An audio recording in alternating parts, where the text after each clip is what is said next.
has now sentenced Army Private Bradley Manning to 35 years in prison for leaking hundreds of thousands of classified military and diplomatic documents to WikiLeaks. It was the largest leak of military secrets in American history. Right now, I want to bring in ABC's Pentagon reporter Louis Martinez, who joins us from outside the courthouse at Fort Meade. Louis, it's great to see you. What do you make of the judge's sentence? Well, it's very interesting. The prosecution had wanted 60 years. He faced a maximum of 9 years, but the judge gave him 35 years. The defense had said that they wanted something along the lines of 25 years. But either way, this is much less than we had anticipated. We knew he was going to spend decades in jail, but what was really unclear to us was whether the judge felt that he needed to send a message to him. He had apologized last week. He said that he realized that he had to face some jail time, but he held up hope that he could live a productive life once he got out. It sounds like maybe at least the judge has now agreed with that by giving this kind of a sentence. Gosh, this is certainly surprising, much more lenient than I think many people thought. And as we understand it, he can be paroled in 12 years. Is that right? He can be paroled. That is something that we didn't really hear much about during the trial. But given the military's regulations, he can face parole. So he could be out much sooner than anyone had ever anticipated. All right, and just to recap, so folks that haven't been following this closely, Bradley Manning was convicted on 20 of 22 charges: espionage, theft, fraud.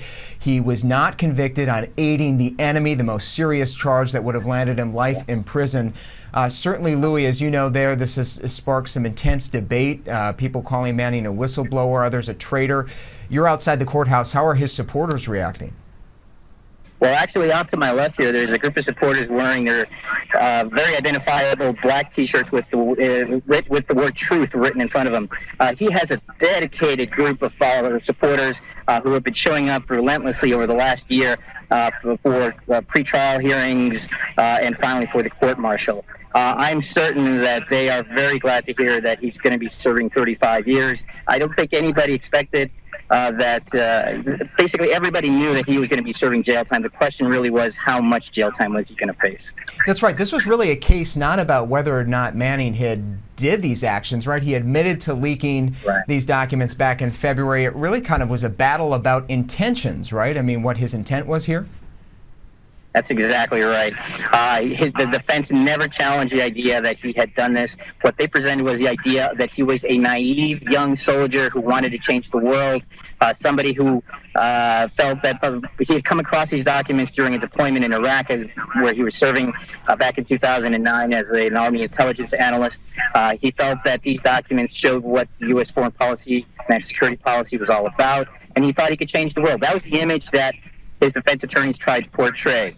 It helped, and maybe in reducing or for his not being convicted on the aiding the enemy charge. The prosecution was relentless in presenting lots of information, the computer trails that showed how just within weeks of having arrived in Baghdad, he was already leaking information in WikiLeaks.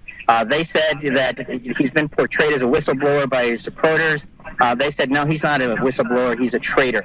But ultimately, in the end, the judge in the case felt that he had not aided the enemy, but that he was guilty of espionage and stealing hundreds of thousands of documents. We're talking about 700,000 military reports and diplomatic cables that he released during a 9-month span to WikiLeaks. An incredible leak, the largest, we understand it, leak of military documents in American history. Louis, we've heard time and again from prosecutors in this case that this leak did significant damage to national security. Lives were put at risk. Were officials there able to provide any concrete examples of harm done? That's an interesting question. You know, after the court-martial, they entered a 2-week sentencing phase. This was basically like a mini trial where the defense presented witnesses, the prosecution presented witnesses, and basically the intent here is how much time was he going to serve. And the prosecution wanted, of course, the maximum amount of time. What they wanted was to show that damage had been done. Well, they came in with witnesses, with evidence, and the judge wouldn't allow a lot of it. It was interesting to see that Lind really wasn't buying some of the arguments that were being made about how much damage had been done in terms of physical harm to individuals. The Army couldn't present concrete cases of damage that was done to individuals.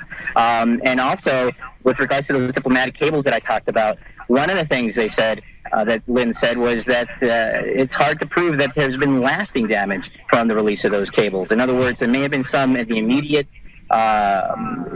right after they were released, but not since then.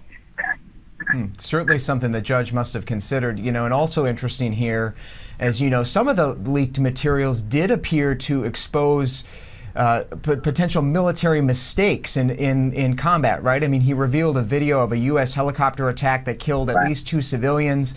Did this leak really change any way the U.S. military or the government operates at all? A lot of what he released was just the day-to-day combat situations in Iraq and Afghanistan. Whenever there's a combat incident, we have battlefield reports that go back to the headquarters. That's really what he sent back. It's very raw, very small amounts of information. But what it portrayed was just what war is really like, or was like, in Iraq and in Afghanistan at the time. It was more the diplomatic cables that really had more of an impact, because it showed what American policymakers at the State Department thought about some of their counterparts in other countries, including some of our allies. That was really interesting. It generated a lot of interest overseas. That's why you see a lot of overseas coverage of the Manning trial. Most of the reporters in here today were from Europe, where the Manning case has been followed very extensively. All right, if you're just joining us again, we're talking with ABC's Pentagon reporter Louis Martinez outside the courtroom in Fort Meade, Virginia, where a military judge, has just announced a 35-year sentence for Army Private Bradley Manning. Again, he was responsible for one of the largest leaks of classified information in military history. That leak going to WikiLeaks, those documents now online. If Louis is still with us, I just want to ask, Louis, let's talk a little bit about what's next here. Is Manning able to appeal this sentence, or is Judge Lynn's decision final here?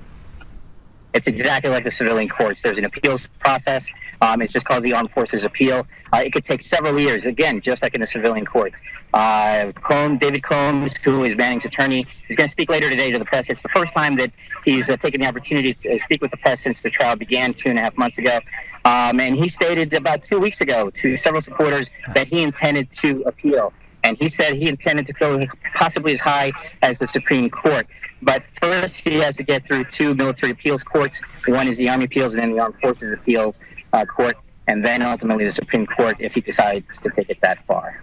All right, ABC's Louis Martinez, thank you so much for joining us, and we know that you'll be following this all the way through that